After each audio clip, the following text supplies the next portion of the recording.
అందరికీ వందనాలండి. బాగున్నారా? మంచిది. ప్రార్థన చేసుకుందాం. పరిశుద్ధుడా, మా గొప్ప దేవా, మీకు వందనములు, స్తుతులు, స్తోత్రాలు ప్రభువా. మరి ఒక విశ్రాంతి దినమును మీరు మాకు అనుగ్రహించినందుకై మీకు వందనాలు.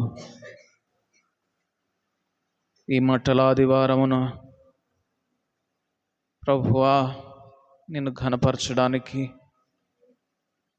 తండ్రి, నీ ఆంతర్యమును మేము చూడడానికి, నీ స్వభావమును ఎరిగిన వారిగా నిన్ను వెంబడించడానికి ప్రభువా మీరు మాకు కృప అనుగ్రహించండి. మాతో మీరు మాట్లాడండి ప్రభువా. అల్పులము, అయోగ్యులము ప్రభువా, నిజముగానే నీ సన్నిధిని త్రొక్కడానికి మిమ్ములను రమ్మన్నవాడెవడు అని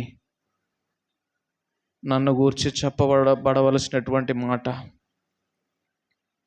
అయినా నీ కృపను బట్టి ప్రభువా మీ సన్నిధికి రానిచ్చినందుకై మీకు వందనాలు. గొప్ప దేవా, నీ స్వరమును మాకు వినిపింప చేయండి. మీ ముఖమును మాకు చూపించండి. మీ వెలుగును మా మీద ప్రసరింప చేయండి. మేమందరము మా హృదయములలో నిన్ను ప్రభువుగా ప్రతిష్ఠించున్నట్లు మీరు కృప చూపించండి. మాతో మీరు మాట్లాడమని యేసు నామమున ప్రార్థించి అడిగి వేడుకుంటున్నాము తండ్రి, ఆమేన్. ఈ దినం మట్టలాదివారం అనే విషయం మనకందరికీ తెలిసిందే. ఒకసారి మనం ఆ కాంటెక్స్ట్కి వెళ్తే ఏంటి మట్టలాదివారం యొక్క ప్రాముఖ్యత, మట్టలాదివారం యొక్క ప్రాధాన్యత ఏంటి మిగిలిన దినాలన్నిటికంటే ఈ ఆదివారానికి ఉండినటువంటి ప్రాముఖ్యత ఏంటి అంటే, యేసునాథుని సర్వోన్నతుడైనటువంటి దేవుని కుమారుడిగా, రాజుగా యావత్ ఇశ్రాయేలు దేశం చూసిన రోజు ఈ ఒక్కరోజే. ఆయనని ప్రభువుగా గుర్తించింది ఈ ఒక్కరోజునే. ఈ రోజుతోనే దానియేలు ప్రవచించినటువంటి 69 వారాల ముగింపు ఇక్కడతోనే అయిపోయింది. ఇక ఆఖరి వారం 70వ వారం ఒక్కటే మిగిలి ఉంది. సరే, మనం ఇప్పుడు అటు వెళ్ళడం లేదు, కానీ సమయాన్ని మనము ఈ సమయాన్ని కొలిచేటటువంటి శాస్త్రవేత్తలు దాన్ని ఆ 70 వారాల పట్టికని ఒకసారి చూసినప్పుడట, ఖచ్చితంగా యేసునాథుడు సిలువ వేయబడే రోజుకి కాక ఆయన దేవుని కుమారునిగా భూమి మీద హెచ్చింపబడిన దినానికి 69 వారాలు ముగిసినట్లుగా వాళ్ళు లెక్క వేశారు. అయితే అక్కడ ఒక చిన్న సమస్య వచ్చింది. ఆ రోజుకి కూడా 24 గంటలు షార్టేజ్ వచ్చిందట. 24 గంటలు ఎందుకు తగ్గింది అని చెప్పని క్యాలిక్యులేషన్ చేస్తే 24 గంటలు అలాగే ఇంకొక 3 గంటల సమయం అనుకుంటా, అంత తేడా వచ్చిందంట. ఎందుకు వచ్చిందని క్యాలిక్యులేట్ చేస్తే యెహోషువ దినాలలో సూర్యుడు నిలిచిపోయినట్లుగా చూస్తాం. ఆ 24 గంటలు, అలాగే హిజ్కియా దినాలలో తన ఆయుష్ను పొడిగించడానికి ఒక సూచనగా హిజ్కియా ఒకటి అడుగుతాడు, నీడ వెనుకకు వెళ్ళాలి. ఆ సమయాన్ని రెండు యాడ్ చేయగానే ఖచ్చితంగా ఇదే రోజుకు వచ్చిందట. 69 వారాల ముగింపు, ఇక ఆఖరి వారం మిగిలి ఉంది. ఇది ప్రాముఖ్యమైనటువంటి రోజు. యేసునాథుని గొప్పగా కీర్తించిన రోజు. అయితే మనం ఇక్కడ కొన్ని నేర్చుకోవలసినటువంటి విషయాలు ఉన్నాయి. మొట్టమొదటిది, కొన్ని ప్రశ్నలు మనం చూద్దాం. ఆయన రాజేనా? ఎస్, అవును. ఆయన దేవుని కుమారుడేనా? అవును. ఆయన రథముల మీద ఆసీనుడై రావడానికి అర్హుడేనా? అవును. గుర్రాలను ఒకవేళ అశ్వములను తోలేవాడైతే ప్రపంచంలో మేలైన అశ్వాలను స్వారీ చేసేటటువంటి అర్హత ఆయనకున్నదా? ఉన్నది. Then why did he choose a donkey? మరి అలాంటప్పుడు ఎందుకు ఒక గాడిదను ఆయన ఎన్నుకున్నాడు? గమనించండి, పిలువబడిన వారు అనేకులు, ఏర్పరచబడిన వారు కొందరే. ఆ కాంటెక్స్ట్లోకి వెళ్దాం మనం. ఇది అంతా కూడా మీ హృదయంలో పెట్టుకోనండి. దాన్ని ఎలాగా దేవుని స్వభావానికి మనం కనెక్ట్ చేసుకోవాలో కొన్ని వచనాల ద్వారా మనం చూసి నేర్చుకోవడానికి ప్రయత్నం చేద్దాం. మత్తయి సువార్త 19వ అధ్యాయం 30వ వచనం.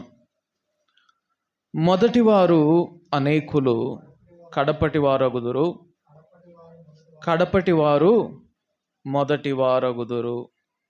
అలాగే మనం హెబ్రీలకు రాసిన పత్రికలో ఒక మాటను చూస్తాం. ఆయన అనేక మంది సహోదరులలో ప్రథమ జ్యేష్ఠ పురుషుడు ఉన్నట్లు అనేది చూస్తాం. ఎందుకు ఆయన అనేక మంది సహోదరులలో మొదటివాడు అయ్యాడు? దానికి కారణం ఈ వచనం. కడపటివారు మొదటివారగుదురు. ఆయన అందరికంటే ఆఖరి వాడయ్యాడు. అందరికంటే అడుగుకి వెళ్ళిన వాడయ్యాడు. ఇంకొక మాటలో చెప్పాలంటే అందరికంటే తగ్గించుకున్నవాడయ్యాడు. అదే మనం ఫిలిప్పీలకు రాసిన పత్రికలో చూస్తాం. ఫిలిప్పీలకు రాసిన పత్రికలో ఆయన ఎందుకు హెచ్చింపబడ్డాడు? తన్ను తాను ఆయన తగ్గించుకోవడం వలన ఆయన హెచ్చింపబడినట్లుగా మనం చూస్తాం. ఆయన దేవుని స్వరూపము కలిగిన వాడై ఉండి దేవునితో సమానముగా ఉండుట విడిచిపెట్టకూడని భాగ్యమని ఎంచుకొనలేదు గాని, మనుష్యుల పోలికగా పుట్టి దాసుని స్వరూపమును ధరించుకొని తన్ను తానే రిక్తునిగా చేసుకొనెను. మరియు ఆయన ఆకారముందు మనుష్యుడిగా కనబడి మరణము పొందునంతగా, అనగా శిలువ మరణము పొందునంతగా విధేయత చూపిన వాడై తన్ను తాను తగ్గించుకొనెను. అందుచేతను పరలోకమందున్న వారిలో గాని, భూమి మీద ఉన్న వారిలో గాని, భూమి క్రింద ఉన్న వారిలో గాని ప్రతివాని మోకాలును యేసు నామమున వంగునట్లును, ప్రతివాని నాలుకయు తండ్రి అయిన దేవుని మహిమార్థమై యేసుక్రీస్తు ప్రభువని ఒప్పుకొనున్నట్లును దేవుడు ఆయనను అధికముగా హెచ్చించి ప్రతి నామమునకు పైనామమును ఆయనకు అనుగ్రహించెను. అందుచేత అనే మాటను చూస్తాం అక్కడ 9వ వచనం. ఫిలిప్పీలకు రాసిన పత్రిక 2వ అధ్యాయం 9వ వచనం. అందుచేతను పరలోకమందున్న వారిలో గాని, భూమి మీద ఉన్న వారిలో గాని, ప్రభు తండ్రి అయినటువంటి దేవుడు, ప్రభు అయినటువంటి యేసుక్రీస్తు నామమును హెచ్చించడానికి ప్రధానమైనటువంటి కారణం ఏంటంటే, ఆయన తన్ను తాను తగ్గించుకున్నాడు. ఆయన రాజుగా కీర్తించబడుతున్నప్పుడు ఒక రాజుకు ఉండవలసినటువంటి ఏ లక్షణాలను కూడా అక్కడ ప్రదర్శించలేదు ఆయన. దానికి బదులుగా ఆయన తను తాను తగ్గించుకున్నాడు.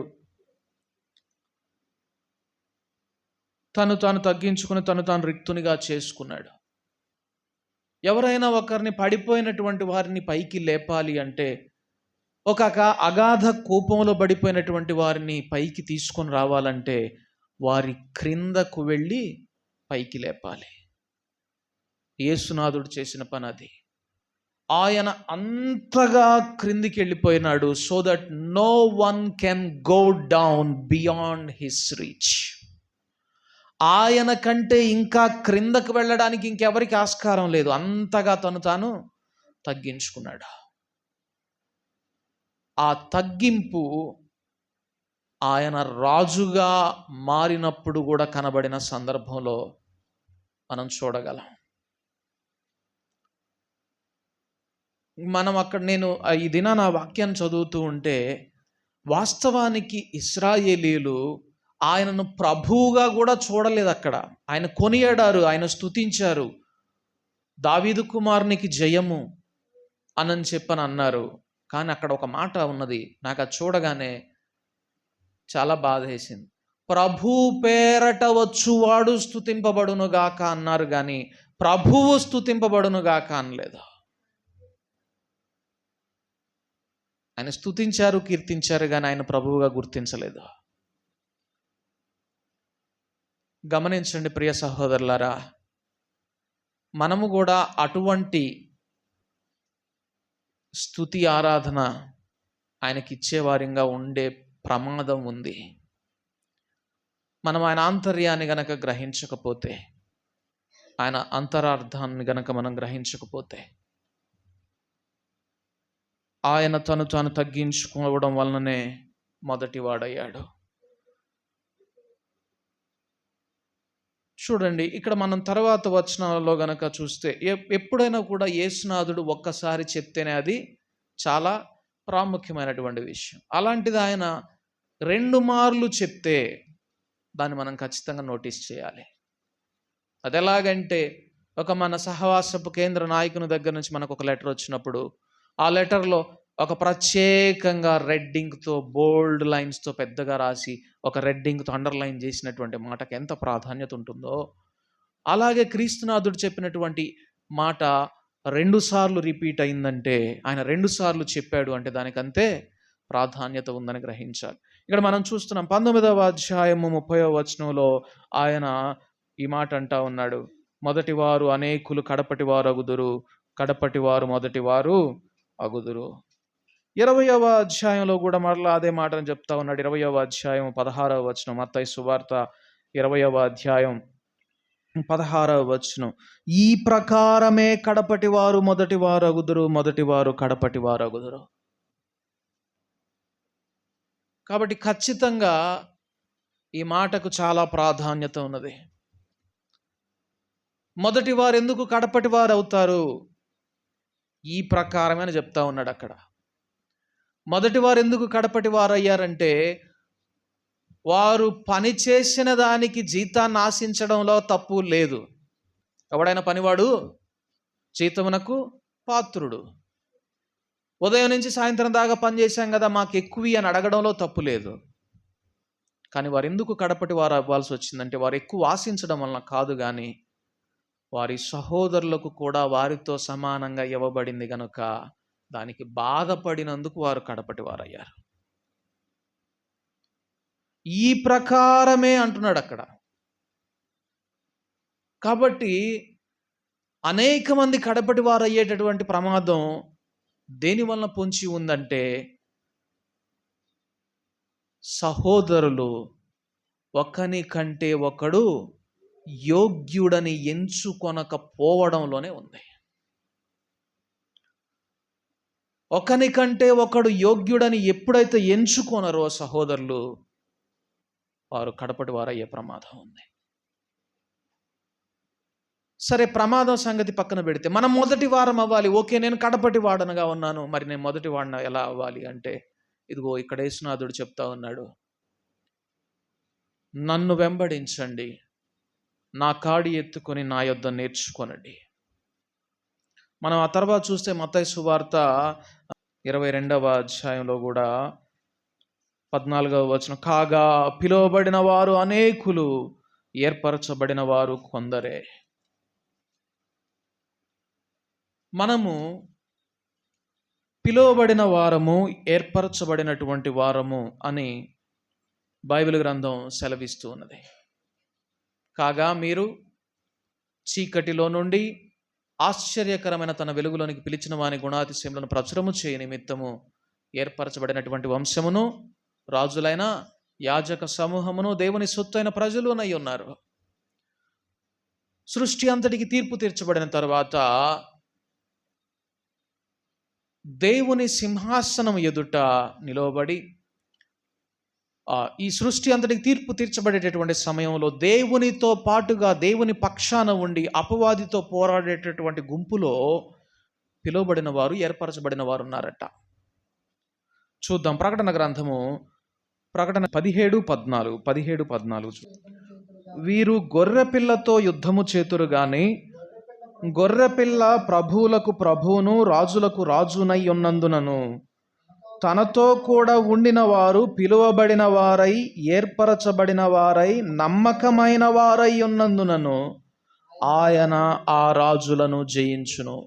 ఇది ఆఖరిగా ప్రభువు అపవాదితోను వాని సైన్యములతోనూ యుద్ధం చేయబడేటువంటి సందర్భాన్ని గురించి చెప్తా ఉన్నాడు.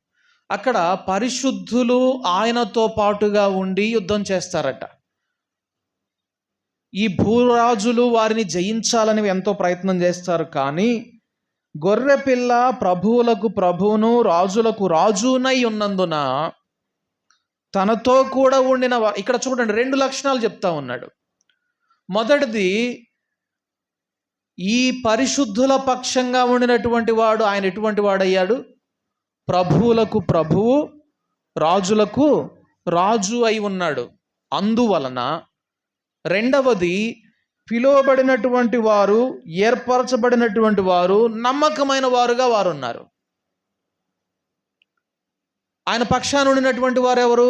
పిలువబడినటువంటి వారు, ఏర్పరచబడినటువంటి వారు, నమ్మకంగా ఉండినటువంటి వారు. అందువలన వారు జయించారు. ఈ 2 సందర్భాలు మనం చూస్తే యేసునాథుడు అక్కడ ఎలా కనపడతా ఉన్నాడు? ప్రభువులకు ప్రభువు, రాజులకు రాజు. ఇశ్రాయేలీయులు ఆయన ప్రభువుగా రాజుగా చూసింది ఎప్పుడు అంటే మటలాదివారం నాడు. కాబట్టి నీవు అపవాదిని జయించాలి అంటే నీ హృదయంలో ఆయన ప్రభువుగా రాజుగా ఎప్పుడైతే ఉంటాడో అప్పుడే నువ్వు జయించగలవు. చాలామంది సంఘాల్లో ఏం చేస్తారు? ఈ మట్టల ఆదివారం నాడు పిల్లలకి చక్కగా మట్టలు ఇచ్చేసేసి పువ్వులు తగిలిచ్చేసి వాటికి ఊరేగింపుగా తీసుకొని వెళ్ళి చక్కగా అంతా పాటలు పాడి చేస్తారు. మంచిది, తప్పేం లేదు దాంట్లో. తప్పు ఎప్పుడు అవుతుందంటే ఆ ఒక్కరోజు చేసి ఆపేసినప్పుడు అవుతుంది. ఏంటి, మీరు ఒక్కరోజే అపవాదిని జయించాలనుకుంటున్నారా? ఒక్కరోజే మీకు ప్రభువుగా ఆయన ఉండాలని మీరు కోరుకుంటున్నారా? అందుకే మనము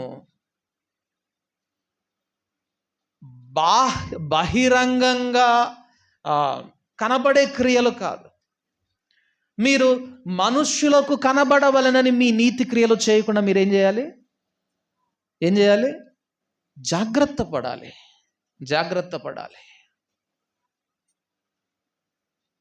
నీ నీతి దేవుని ఎదుట కనబడాలి.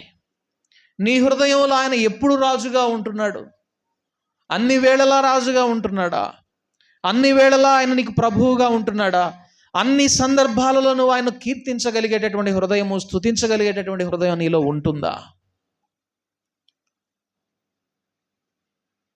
నేను చాలా లిమిట్ చేసుకొని చెప్పాల్సి వస్తుంది. వాస్తవానికి మీకు ఈ ప్రీ హిస్టరీ తెలిస్తే ఈ సందర్భానికి మీ హృదయం ఖచ్చితంగా కృతజ్ఞతతో నిండిపోతుంది. ఎప్పుడు మీరు ఆ సందర్భాన్ని అదే విధంగా చూడలేరు. అంత దేవుని ప్రణాళిక ఉంది దాని వెనుక. నేను అది అక్కడ గురువాయూరపల్లిలో చెప్తాను. I cannot merge all these 2 messages at the same time, ఎందుకంటే సమయం అంత సరిపోదు. మీరు ఎవరైనా ఆ తర్వాత ఆ వీడియోని దేవుని కృప వీలైతే అది కూడా మీరు చూడడానికి ప్రయత్నం చేయండి. చూడండి, ఇక్కడ మనం గమనిస్తే ఆయన కీర్తించినటువంటి వారిలో దావీదు కుమారునికి జయము అని చెప్పిన వారిలో శిష్యులు, చిన్న పిల్లలు ఉన్నారట. ఒక చోట అయితేనేమో, ఒక సువార్తలో అయితేనేమో శిష్యులు అని రాయబడింది, ఇంకొక సువార్తలో అయితే చిన్న పిల్లలు అని రాయబడింది. ఈ 2 సందర్భాల్లో పరిసయ్యులు అభ్యంతరపడ్డారు. శిష్యులు స్తుతించినప్పుడు అభ్యంతరపడ్డారు. చిన్నపిల్లలు స్తుతించినప్పుడు కూడా అభ్యంతరపడ్డారు. ఆ చిన్న పిల్లలు ప్రభువును స్తుతించారు అన్న దాని విషయంలో యేసు ప్రభువారు ఒక మాట అన్నారు. ఏంటి మీకు తెలియదా?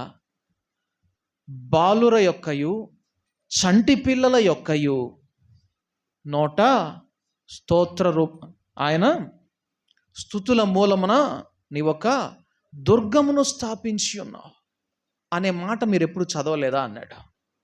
అది ఆ వాక్యాన్ని మీరు అట్లా గుర్తుపెట్టుకోండి. దీనికి సంబంధించినటువంటి భాగం అక్కడ చెప్పబడుతుంది.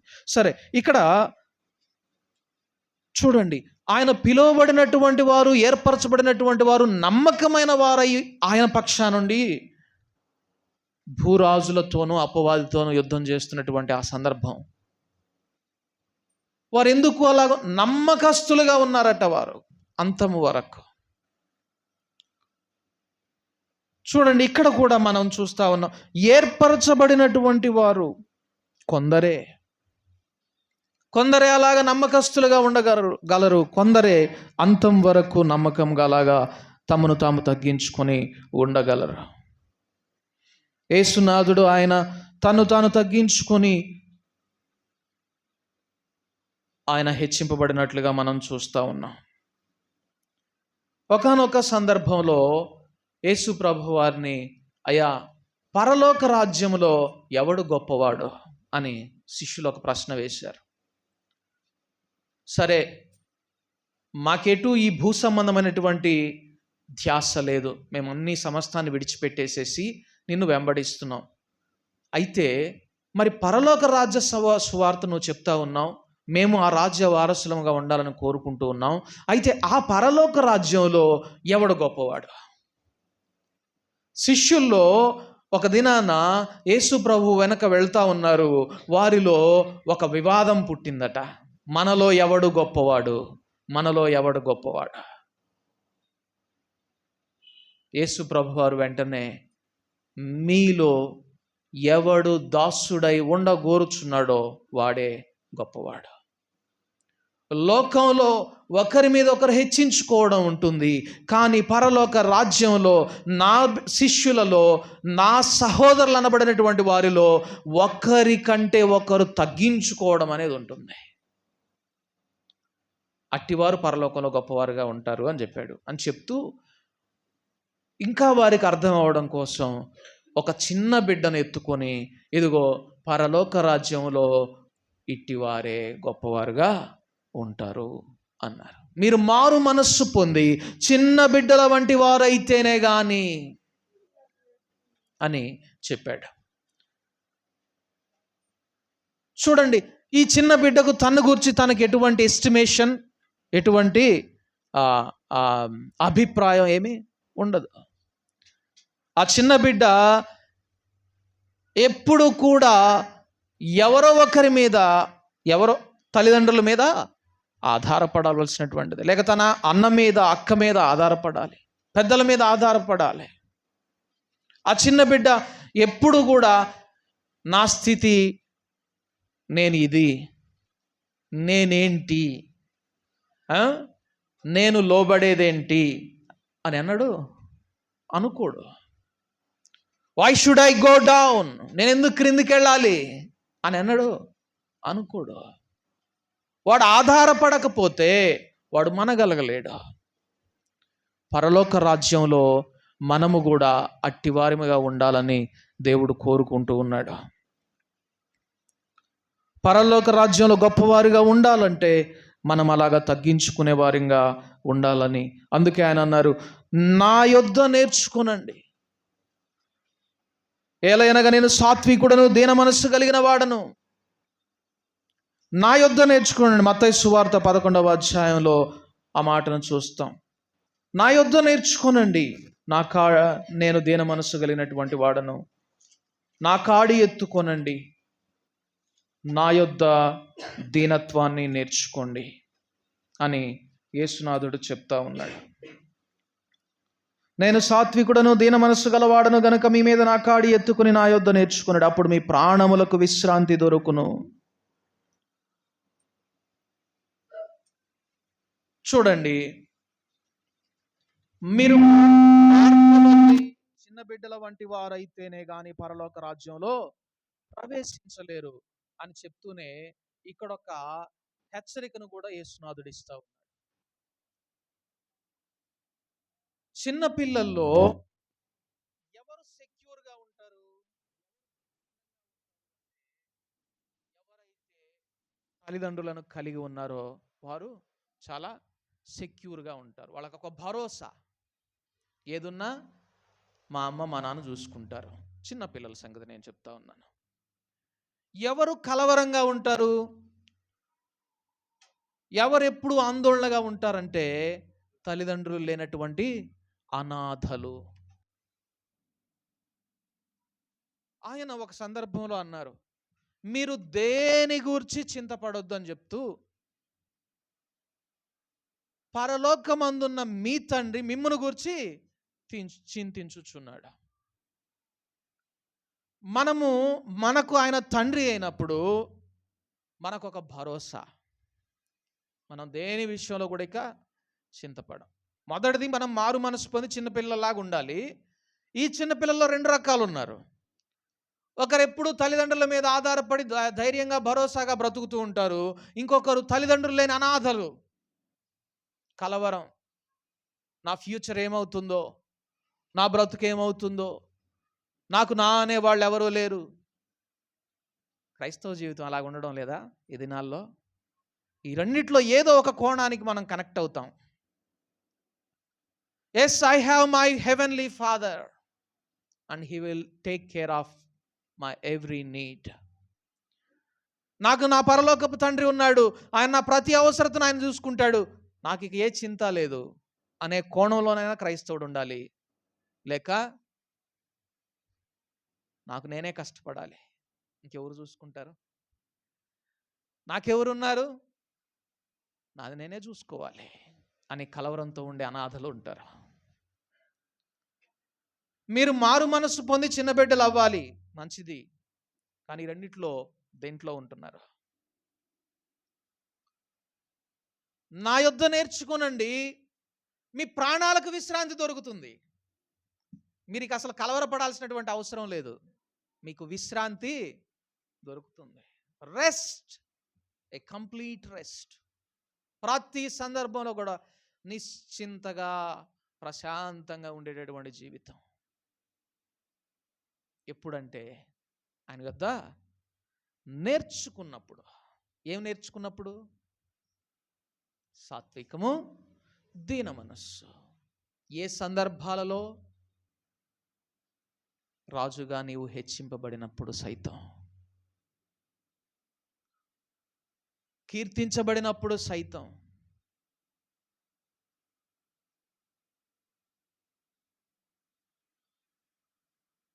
ఒక పాత నిబంధన గ్రంథంలో ఒకే ఒక్క వ్యక్తి గురించి ఇదే పదజాలాన్ని దేవుడు వాడాడు.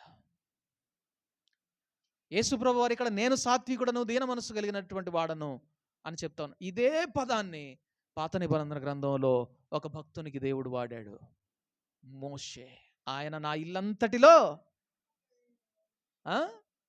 సాత్వికుడు. మోషే అంతటి సాత్వికుడు లేడు. నా ఇల్లంతటిలో నమ్మకమైనటువంటి వాడు మోషే, సాత్వికుడు. ఎందుకు ఆ మాట మోషేను గురించి దేవుడు చెప్పాడో తెలుసా?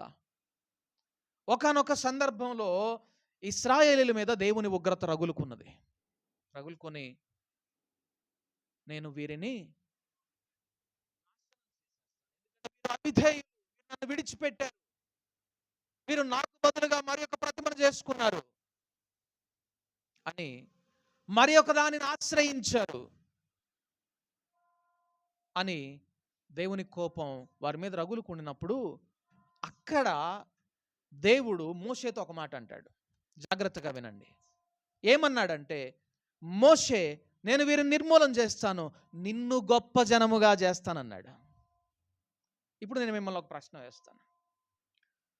I will make you great again, I will make you a great nation. నేను నిన్ను హెచ్చిస్తాను, నిన్ను గొప్ప జనంగా చేస్తాను అన్నాడు. ఆ మాట అది English Bible I will make you a great అని ఉంటుంది. నేను నిన్ను గొప్పగా చేసేదని అని ఉంటుంది. నిన్ను గొప్ప జనముగా చేసేదని అనే మాట అక్కడ ఉంది. సరే, ఇప్పుడు నాకు ఏ మనుష్యుని యొక్క హెచ్చింపు నాకొద్దు, ఎవరు పొగడతా నాకొద్దు, నన్ను నా దేవుడు పొగడాలి అని మనం చాలా సందర్భాల్లో అంటాం. ఇప్పుడు దేవుడే సాక్షాత్తు నీతోటి నువ్వు చాలా గొప్పవాడివి నా దృష్టికి అన్నాడు అనుకో. నువ్వు నా దృష్టికి చాలా గొప్పవాడివి అన్నాడు అనుకో, నీ హృదయం ఉప్పొంగదా? సంతోషించదా? నిజంగా దేవునికి వందనాలు చెప్పి నన్ను గొప్పగా చేసినందుకు నీకు వందనాలయ్యా అనవా? మోషే అది ఎన్నుకోలేదు. ఆయన అక్కడ ఏమన్నాడంటే, అయ్యా ఆ పని చెయ్యొద్దు, నాకంటే గొప్పవారు వీరు, వారిని నాశనం చెయ్యొద్దు అన్నాడు. వారిని నాశనం చెయ్యొద్దు అయ్యా, నన్ను నాశనం చెయ్యి, నేను ఎవరికంటే గొప్పవాడిని కాదు, నేను ఎవరి లెక్కలో లేనివాడను, నా దృష్టికి కూడా నేను లెక్కలో లేనివాడను, నేను నశిస్తే ఏమీ నష్టం కాదు, కానీ వారు నీ జనులు, వారు గొప్పవారు, వారు నశించిపోకూడదు, నాకంటే గొప్పవారు. ఆ ఒక్క మాట మోషేను సాత్వికునిగా చూపించింది దేవుని దృష్టికి. సాత్వికం అనేది మనము హెచ్చింపబడినప్పుడు మనలను మనము తగ్గించుకోవడానికి చూపించే ఉత్సాహము, ఆతురతలో మాత్రమే కనబడుతుంది. ఆయన తన్ను ప్రభువుగా, రాజుగా యావత్ ఇశ్రాయేలీ ప్రపంచం కీర్తిస్తున్నప్పుడు ఆయన తన్ను తాను తగ్గించుకొని, నేను స్వారీ చేయాల్సింది గుర్రం మీద కాదు, రథం మీద కాదు, నేను స్వారీ చేయవలసింది ఒక గాడిద మీద, మనుష్యులు తృణీకరించినటువంటి భారవాహం మీద.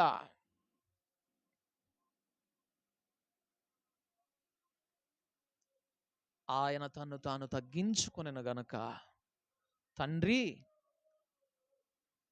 అనేక మంది అన్ని నామముల కంటే పైనామముగా ఆయన నామాన్ని హెచ్చించాడు. ఈ దీనత్వం అనే దానికి ఒక భక్తుడు అంటాడు, there is no end to the subject humility అని అంటాడు.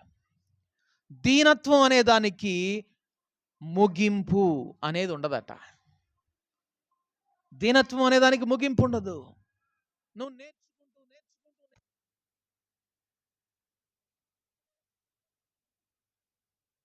వెళ్ళినా కూడా you cannot go down beyond Jesus Christ అంటాడు. యేసు కంటే క్రిందికి నువ్వు వెళ్ళలేవు. అంతగా ఆయన తను తాను తగ్గించుకున్నాడు. ఆయన అంటున్నాడు, నా యొద్ద కూర్చొని మీరు నేర్చుకోనండి, జయించువానిగా నేను మిమ్మల్ని చేస్తాను, నేను జయించిన ప్రకారమే మీరు జయించినట్లు చేస్తానన్నాడు. ఎట్లా? దీనత్వమును సాత్వికమును నేర్చుకున్న వారిముగా, కనుబర్చిన వారిముగా దేవుని ఎదుట నిలువబడగలము. ఆయన యొద్ద కూర్చొని నేర్చుకోవడం మాత్రమే మనం చెయ్యాలి. అందుకే పౌలు భక్తుడు అన్నాడు, కొరింథీయులకు రాసినటువంటి మొదటి పత్రిక 9వ అధ్యాయం 19వ వచనం చూడండి. నేను అందరి విషయము స్వతంత్రుడనై ఉన్నను, ఎక్కువ మందిని సంపాదించుకొనుటకై అందరికీ నన్ను నేనే దాసునిగా చేసుకొంటిని.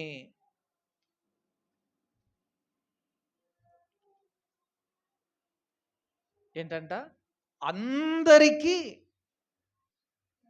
తన్ను తాను దాసునిగా చేసుకున్నాడట. అందరినీ క్రీస్తు కొరకు ఎక్కువ మందిని సంపాదించాలి నేను క్రీస్తు కొరకు. నీవు క్రీస్తునాథుని యొక్క పిలుపు ప్రకారం నడవాలని, ఇదిగో సర్వలోకమునకు మీరు వెళ్ళి సర్వ సృష్టికి నా సువార్తను ప్రకటించండి, సకల జనులను నాకు శిష్యులుగా చెయ్యండి, సమస్త జనులను నాకు శిష్యులుగా చేయండి అన్న పిలుపుకు స్పందించి నువ్వు ఒక సాక్షిగా సువార్త ప్రకటిస్తూ జీవిస్తూ ఆత్మలను సంపాదించేటటువంటి పని పెట్టుకుంటే, ఆ పనిలో నువ్వు విజయవంతం అవ్వాలంటే ఒక్కటే ఒక్క నియమం, ఎక్కువ మందిని సంపాదించుకొనుటకు అందరికీ, ఆ పదాలు చూడండి జాగ్రత్తగా, ఎక్కువ మందిని సంపాదించుకోవడానికి నేను ఎక్కువ మందికి దాసునిగా ఉన్నానని కూడా లేదు, అందరికీ దాసునిగా. క్రైస్తవ్యంలో అదొక్కటే సూత్రం. పరలోక రాజ్యంలో క్రీస్తుతో పాటుగా హెచ్చింపబడినటువంటి వారింగా, తండ్రి సింహాసనం మీదికి హెచ్చింపబడినటువంటి వారింగా మనం ఉండాలి అంటే ఒకటే నియమం, దీనత్వం. అది ఆయన హెచ్చింపబడినప్పుడు సైతం ప్రభువు చూపించాడు ఇక్కడ ఆ మట్టలాది వారు అన్నాడు. అందుకే ఒక భక్తుడు అంటాడు,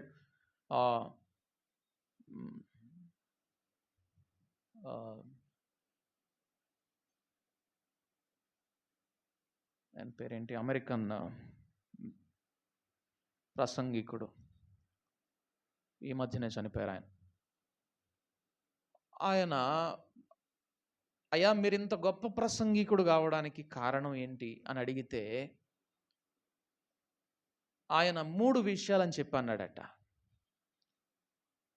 ఏంటి చెప్పండి అంటే, ప్రార్థన మొదటిది, రెండవది ప్రార్థన, మూడవది ప్రార్థన అన్నాడట.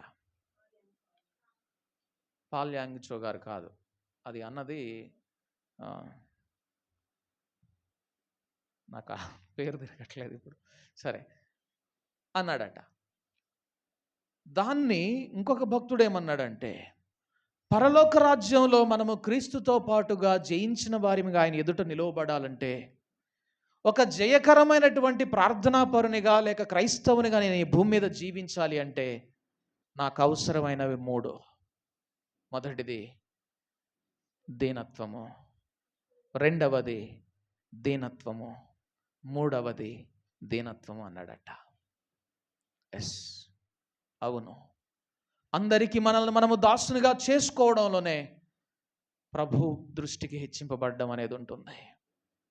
ఆయన ఆ భారవాహనాన్ని ఎంపిక చేసుకున్న నాడే హెచ్చింపబడ్డాడు. ఆయన శిలువ మార్గాన్ని ఎంచుకున్న నాడే తండ్రి ఆయన నామాన్ని హెచ్చించాడు. నిన్ను కూడా దేవుడు అలా జీవించాలని కోరుకుంటున్నాడు. ఎక్కువ మంది ఆత్మలను సంపాదించి దేవుని రాజ్యంలో ఆయన శిష్యులుగా చేర్చాలి అంటే ఒకటే కండిషన్, అందరికీ మనము దాసులం అవ్వాలి. కాబట్టి ఈ మట్టలాది వారం నాడు ప్రభు మనకిస్తున్నటువంటి హెచ్చరిక, మొదటి వారు అనేకులు, కడపటి వారు అగుదురు. అదే ప్రోత్సాహం, కడపటి వారు అనేకులు, మొదటి వారు అగుదురు. కడపటి వారిగా, అందరికంటే